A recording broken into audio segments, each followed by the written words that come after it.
Business Law Pas FM bersama Dr. Ricardo Simanjuntak SH LLM. Mitra Bisnis, hari ini kita akan mendiskusikan tentang alternatif penyelesaian sengketa melalui proses mediasi di pengadilan. Sebelumnya kita tidak kenal in court mediation. Ketika masuk ke pengadilan, mediation prosesnya itu hanya bersifat natural. Nah, di sini kalau sebelumnya itu kan kewajiban ini tidak diatur sebagai suatu kewajiban yang memiliki konsekuensi. Tapi kalau Perma 1 tahun 2016 ini, Perma ini lebih memaksakan atau mendisiplinkan hakim untuk wajib mendahulukan proses ini. Sehingga di sana dikatakan jika hakim itu dalam memulai memeriksa satu perkara tidak memberikan fasilitas atau tidak memulai menjelaskan tentang kewajiban bagi para pihak untuk melakukan mediasi, maka ini satu hal yang dikategorikan memberikan ketidaklengkapan dalam proses beracara tadi. Kemudian Perma 1 tahun 2016 ini mewajibkan para pihak itu untuk harus ikut proses tadi. Kalau sebelumnya kan dalam pengalaman kita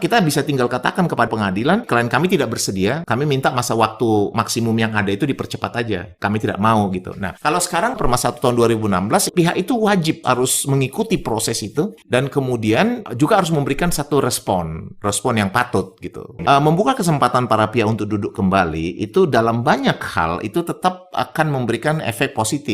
Karena para pihak juga berhak untuk menolak gitu. Nah, untuk itu memang peran dari mediator dari hakim atau mediator swasta ini sangat-sangat menentukan. Jadi mediator di sini tidak bisa melakukan kajian, tidak bisa melakukan penilaian. Dia hanya menjadi facilitator gitu loh. Nah, ini memang akan menjadi satu hal yang juga sering tidak mudah dilakukan oleh hakim. Karena memang hakim kan memang dia dilahirkan untuk langsung melakukan kajian gitu ya. Jadi, tapi bagi hakim-hakim bersertifikat memahami posisi mereka, kapan mereka sebagai mediator, kapan sebagai hakim harusnya mereka paham, dan juga mediator swasta. Nah, kalau kita lihat dalam prakteknya, sudah begitu banyak mediator swasta, tapi dalam proses mediasi pengadilan itu lebih dominasi pada hakim sebagai mediator gitu ya. Nah, mungkin ini kecenderungan karena memang hakim ini, kalau mediatornya hakim itu nggak dibayar, gratis ya. Tapi kalau misalnya mediatornya swasta, ya kan kayak saya contohnya, saya kan mediator bersertifikat ya. Jadi itu biasanya kepada kita kan ditanyakan berapa fee-nya kalau kita misalnya diangkat menjadi mediator gitu. Hak untuk mengangkat mediator itu adalah hak para pihak ya. Jadi pengadilan memberikan kesempatan. Nah, biasanya pengadilan pada saat sidang pertama, ketika pengadilan memberikan penjelasan tentang hak para pihak untuk melakukan mediasi berdasarkan Perma 1 2016 misalnya begitu, maka para pihak akan diberikan waktu. Tahap pertama itu kan maksimum 30 hari sejak diberinya kesempatan untuk melakukan mediasi. Nah, di sini diberikan pada para pihak maksimum 2 hari lah sejak ditetapkan untuk menentukan apakah mereka akan memilih mediator sendiri yang tidak datang dari kalangan hakim. Tapi kalau misalnya mereka tidak mampu untuk menyelesaikannya atau tidak mampu memutuskannya, atau mereka memutuskan menggunakan hakim, maka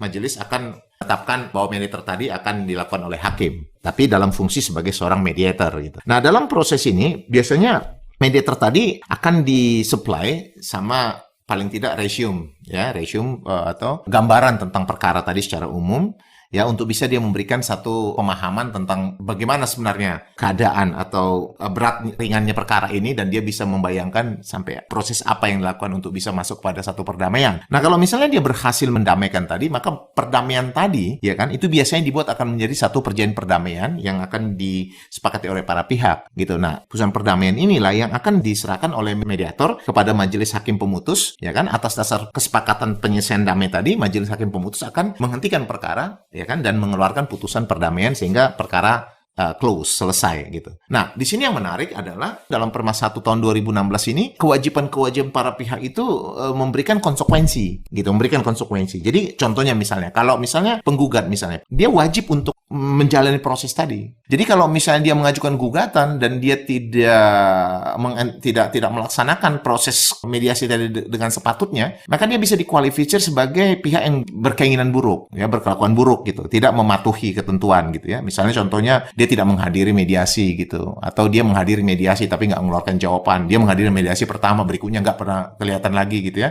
Nah, terhadap penggugat ketika dia dikategorikan sebagai pihak yang tidak mempunyai niat baik gitu, ini bisa dihukum membuat gugatannya dikategorikan NO, ya kan? Nah, bukan ditolak tapi NO. Konsekuensinya adalah mungkin dia harus mengajukan lagi yang baru, ya kan? Karena kan hanya persyaratan formalnya gitu. Lalu kemudian dia kembali melakukan mediasi. Berbeda kalau misalnya tergugat. Kalau tergugat kan juga punya kewajiban untuk melakukan mediasi. Nah, kalau misalnya tergugat ternyata tidak melakukan dan dikategorikan dia sebagai pihak yang berkelakuan buruk misalnya begitu, dia tidak mengikuti proses dengan benar, maka terhadap dia dibebankan hukuman, dikenakan biaya mediasi tadi. Dia tidak langsung dikategorikan bahwa dia pasti kalah, nggak juga. Terhadap dia hanya dikenakan biaya. Andai pun dia menang nanti dalam perkara itu, dia tetap aja dikenakan biaya, gitu loh. Nah, kalau kita kategorikan biaya apa yang akan keluar dalam proses mediasi kan gitu kan?